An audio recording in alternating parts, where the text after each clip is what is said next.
Even kalau kamu korban KDRT, kamu seorang istri, kamu korban dari suamimu yang sangat abusive, yang sangat mengerikan. Dia mengancammu, dia memukulmu, dia memaksa kamu untuk berhubungan seksual dan sebagainya. Kamu korban KDRT. Tetap yang harus membuat laporan ke polisi, tetap yang harus mengajukan gugatan cerai adalah kamu. Jika seseorang mengalami kegagalan terus dan terus menerus, gagal lagi, maka otak seseorang akan mempelajari ketidakberdayaan. Di mana orang-orang yang memiliki gangguan depresi biasanya di masa hidupnya mengalami masalah yang bertubi-tubi dan dia selalu dipukul oleh kehidupan dan dia tidak bisa merubah apapun dalam hidupnya. Apapun yang dia coba untuk lakukan selalu tidak berhasil merubah keadaannya. Kembali lagi bersama saya Hasan Askari di Kuliah Pagi episode 10. To the point aja, episode ini aku akan ngebahas soal inferiority complex, ngebahas soal hidup yang berantakan, dan melihat secara realistis siapa yang sebenarnya benar-benar memberikan sumbangsih pada berantakannya hidup seseorang.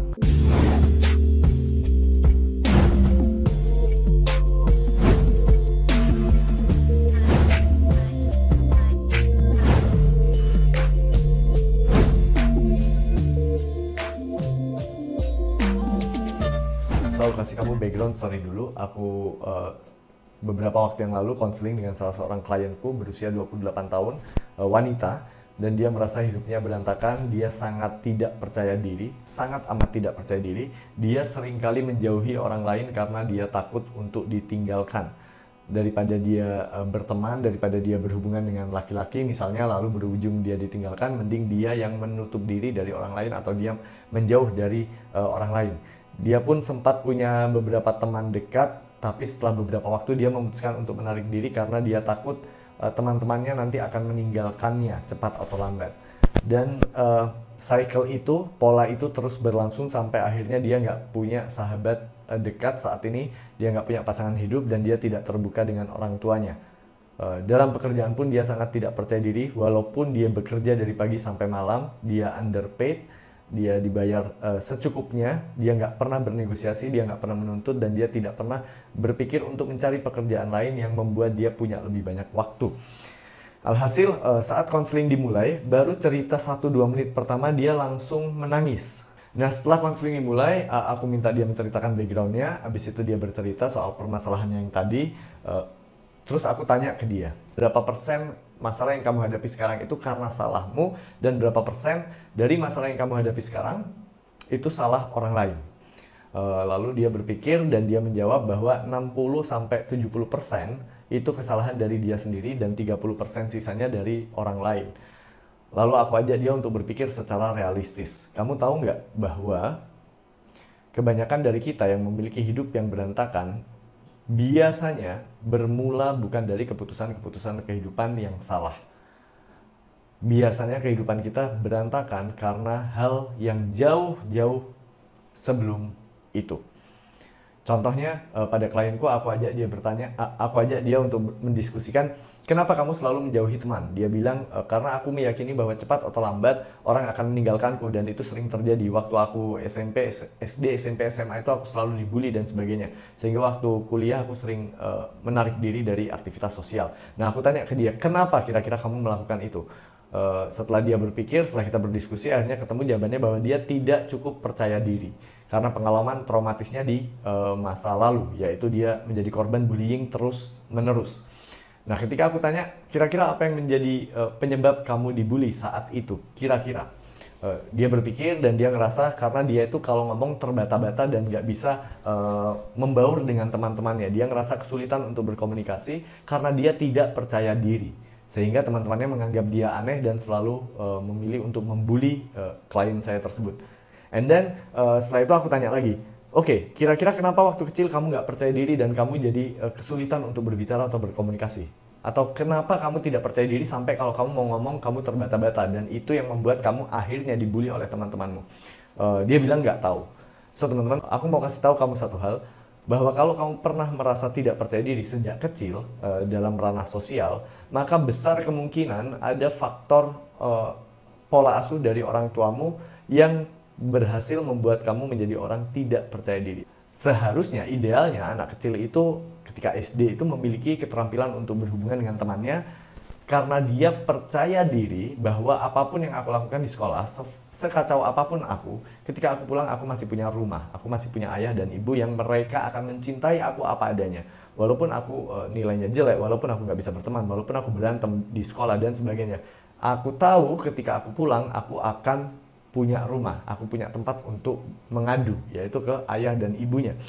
Nggak semua orang memiliki privilege untuk pulang dan punya tempat untuk mengadu. Salah satunya klienku ini. Klienku ini menceritakan bahwa waktu dia kecil, orang tuanya abusive, sering berantem di depan dia, dan itu terjadi hampir setiap hari. Bahkan orang tuanya memukul secara fisik ke anak ini, dan sama sekali tidak ada hubungan emosional yang positif, yang bermakna bagi dia.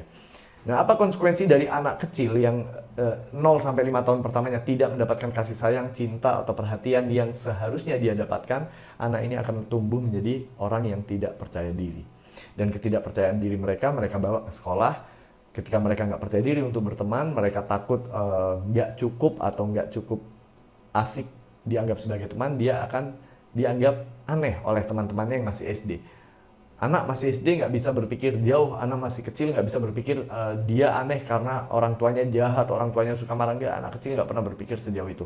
Anak kecil melihat apa yang ada di depan matanya. Kalau ada orang yang aneh, yang kikuk, yang nggak bisa ngomong, yang kalau diajak ngobrol nggak berani jawab, dianggapnya ya udah ini anak aneh. Maka anak-anak biasanya mulai untuk membuli orang yang diasumsikan sebagai aneh ini. That's kids, that's how kids work. And then mengetahui hal itu, mengetahui bagaimana pola asuh yang didapatkan dia saat dia masih sangat kecil oleh orang tuanya, aku kembali bertanya kepada dia, oke, kamu tahu nggak konsekuensi dari orang tuamu yang tidak harmonis, hubunganmu dengan keluargamu yang tidak harmonis pada kehidupanmu itu apa aja? Atau separah apa? Dia nggak ngerti dan aku jelasin. Kamu tidak percaya diri karena orang tuamu demikian. Dan waktu kamu tidak percaya diri, maka temanmu ngebully kamu. Dan karena kamu dibully terus saat SD, SMP, SMA, maka saat kuliah pun kamu akhirnya memutuskan untuk melindungi dirimu dari rasa sakit itu lagi. Apa yang kamu lakukan? Kamu menjauhkan dirimu dari orang lain. Kamu menarik diri. Kamu merasa kamu nggak pantas untuk dicintai. Kamu selalu merasa seperti sampah. Walaupun kamu tidak melakukan kesalahan apapun. Itu adalah konsekuensi demi konsekuensi yang terus terjadi yang bermula dari tidak harmonisnya keluargamu. So, aku mau kasih tahu kamu sekarang secara realistis, kalau kamu ngerasa hidupmu yang berantakan ini karena 70% karena kesalahanmu sendiri, maka aku di sini bertugas untuk memberikan kamu pemahaman bahwa no, you are wrong. Kamu tidak sesalah itu kok. Banyak peran di luar kamu yang membuat kamu menjadi seperti sekarang ini. Itu fakta pertama. Kamu harus bisa melihat dan menilai secara adil bahwa kamu adalah anak yang tidak beruntung, yang memiliki orang tua yang tidak harmonis, abusive dan sebagainya saat dia kecil. Dan kamu yang harus menanggung resikonya. Kamu terima dulu kenyataan itu. Jadi setengah jam dari sesi konseling kita adalah ngebahas soal penyebab dan menganalisa sejauh mana dampak dari kejadian traumatis di masa lalunya. Setelah dia bisa menerima bahwa ternyata bukan salah dia bahwa hidupnya atau kepercayaan dirinya serendah ini sekarang, dia bisa making sense of her life. Dia bisa memahami, oke, berarti bukan sepenuhnya salahku. So, tugas pertama bagi dia setelah aku ngobrol itu adalah, sekarang aku minta kamu untuk memaafkan dirimu, karena selama ini, ketika kamu ngerasa hidupmu fucked up, ketika kamu mengalami nasib-nasib buruk lagi, ketika kamu ditinggalkan lelaki, ketika kamu ditinggalkan teman-temanmu, aku minta kamu memaafkan dirimu karena selama ini kamu selalu menyalahkan dirimu sendiri. So, forgive yourself first. Bahwa kamu dulu sering marah-marah ke dirimu sendiri karena kamu nggak tahu apa yang terjadi secara psikologis pada perkembanganmu sebagai seorang anak. Oke, setelah dia tenang, setelah dia berhenti menangis dan dia bisa melihat hidupnya lebih realistis, aku tanya dia lagi, so sekarang siapa yang berapa persen sekarang kontribusi dari faktor eksternal dan berapa persen dari faktor internal yang membuat hidupmu sekarang seberantakan yang kamu maksud? Setelah itu dia mengukur dan menimbang ulang bahwa dia bilang sepertinya 70% faktor eksternal. And that's true. Masalahnya, apakah dengan menyalahkan orang tuamu, lalu hidupmu bisa serta-merta berubah? Apakah dengan berharap orang tuamu mengetahui bahwa ternyata kamu jadi orang yang sangat tidak percaya diri ini, kamu nggak bisa berhubungan dengan laki-laki, kamu nggak bisa berhubungan dengan teman bahkan, karena kesalahan mereka, membuat mereka mau meminta maaf kepadamu, dan lalu jika iya, anggap aja orang tuamu meminta maaf, and then apakah tiba-tiba kamu jadi orang yang percaya diri? Apakah tiba-tiba kamu jadi orang yang punya kemampuan berkomunikasi yang sangat baik? Apakah tiba-tiba kamu mampu memiliki filter yang baik untuk mencari pasangan hidup? Apakah tiba-tiba kamu menjadi orang yang percaya diri untuk mengetahui nilai kamu dalam dunia kerja harusnya dihargain berapa? No. So, setengah sesi aku buat bahan diskusinya adalah membahas masa lalu. Setelah itu aku bilang ke dia, sekarang kita ada di tengah-tengah antara masa lalu dan masa depan. We are in the present moment. Kita ada di waktu saat ini.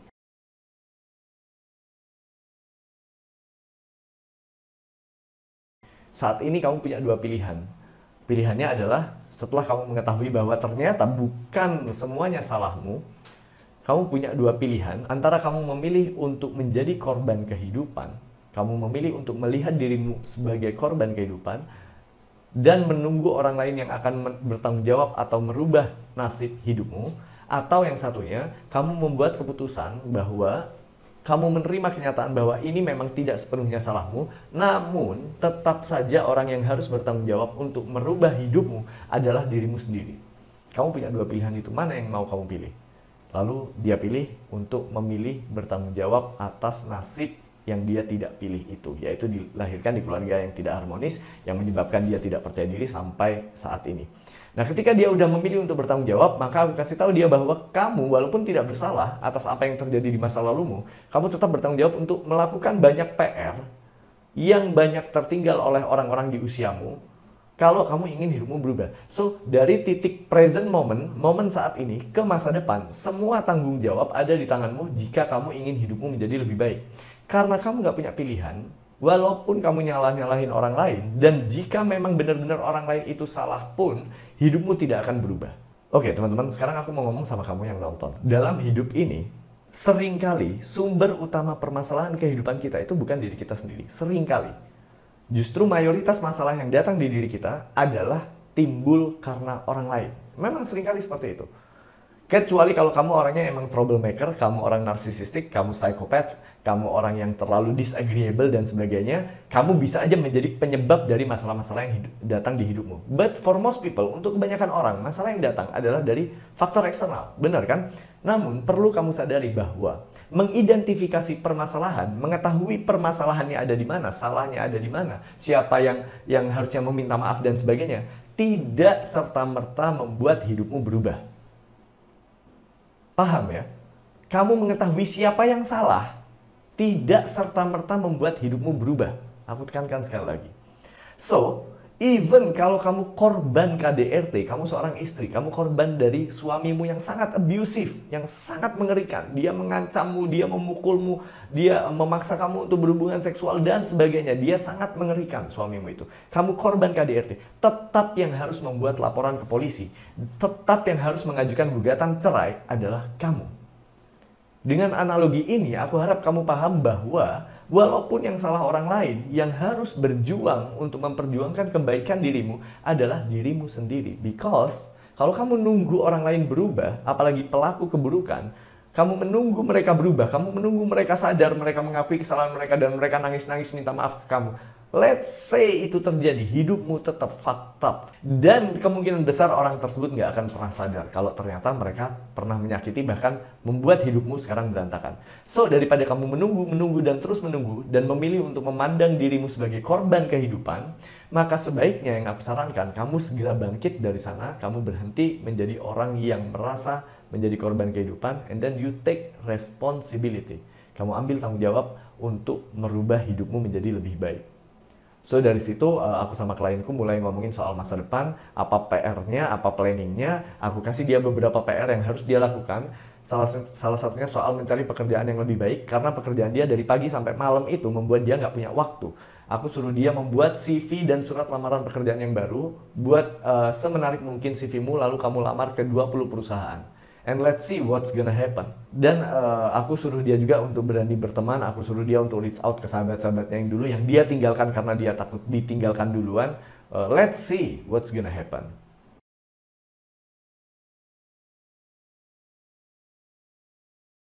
So, untuk menambah pembahasan, aku ingin membahas salah satu teori dari psikolog yang terkenal di zamannya, bahkan dijadikan rujukan dalam teori individual psychology, yaitu Alfred Adler. Alfred Adler itu punya teori soal bagaimana manusia memiliki ideal self. Apa ideal self itu? Diri kita yang ideal, diri kita yang terbaik, versi terbaik diri kita. Orang itu biasanya memiliki sosok dirinya yang paling ideal. Aku tuh paling sering menggunakan cara ini untuk mengajak orang membayangkan kamu bisa jadi sebaik apa, hidupmu bisa jadi sebaik apa. Aku minta seseorang membayangkan dalam waktu 10-20 tahun mendatang, coba bayangkan versi terbaik yang kamu bisa menjadi. Who you could be. Aku suruh dia membayangkan ideal self-nya. Nah, Alfred Adler pernah memiliki teori bahwa setiap orang biasanya memiliki ideal self. Dan somehow, real self saat ini itu sangat jauh dengan ideal self-nya. Realitanya itu masih sangat jauh dengan apa yang dia mimpikan soal dirinya sendiri. Dan pada umumnya manusia saat hidup akan berjuang untuk menggapai dan menjadi ideal self-nya. Namun pada prosesnya, ketika seseorang berusaha menjadi versi terbaiknya, dia akan terbentur oleh masalah demi masalah kehidupan. Dia akan memiliki banyak malapetaka pada kehidupan yang biasanya membuat orang tersebut jatuh tersungkur gitu. Jatuh tersungkur dan membuat dia memiliki inferiority complex.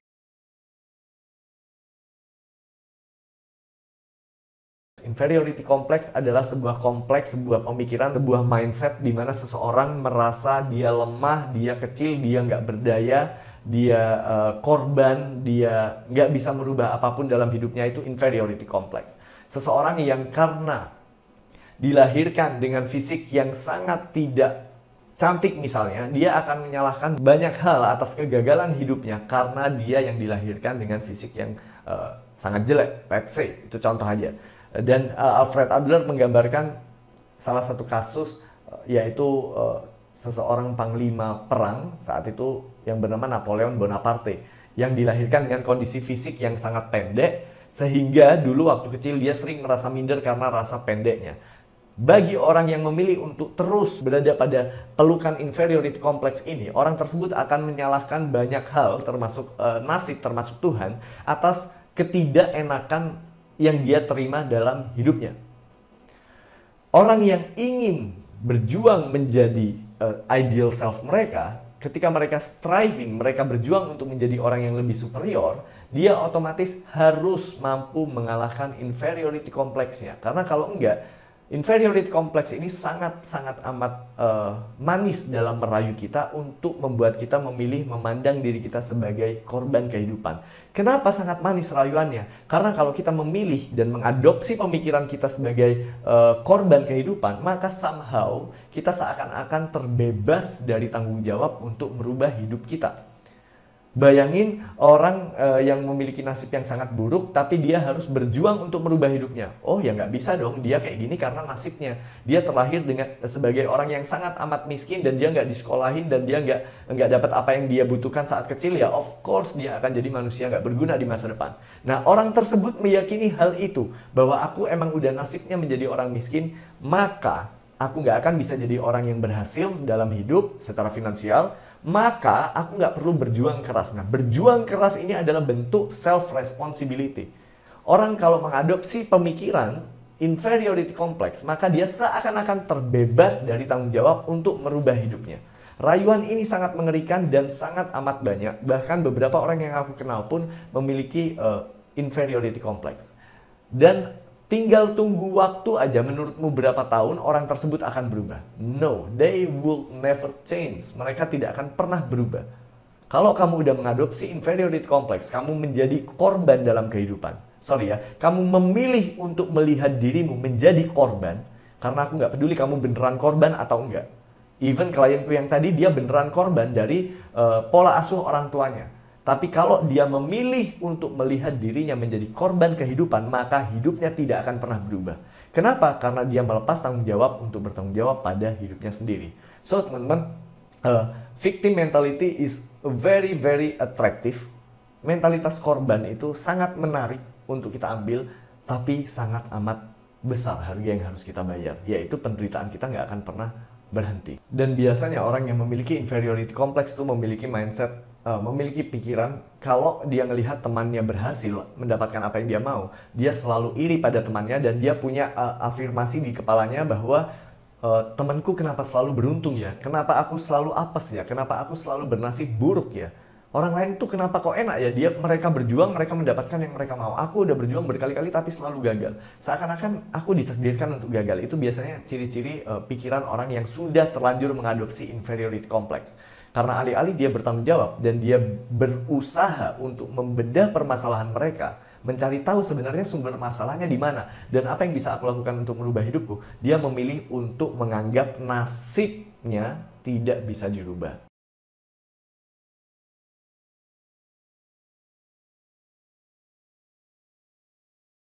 Untuk memahami ini, aku bisa ngasih ilustrasi dari sebuah eksperimen yang pernah dilakukan oleh seorang psikolog. Cuman aku lupa psikolognya siapa. Eksperimen soal learned helplessness. Di mana ada dua kelompok orang dalam satu kelas diberikan eksperimen untuk menyelesaikan, untuk problem solving, terkait puzzle balok kayu. Di mana puzzle balok kayu ini jika ditata dengan posisi dan tempat yang tepat, maka tempatnya akan penuh gitu. Alasnya ini akan terisi penuh sempurna.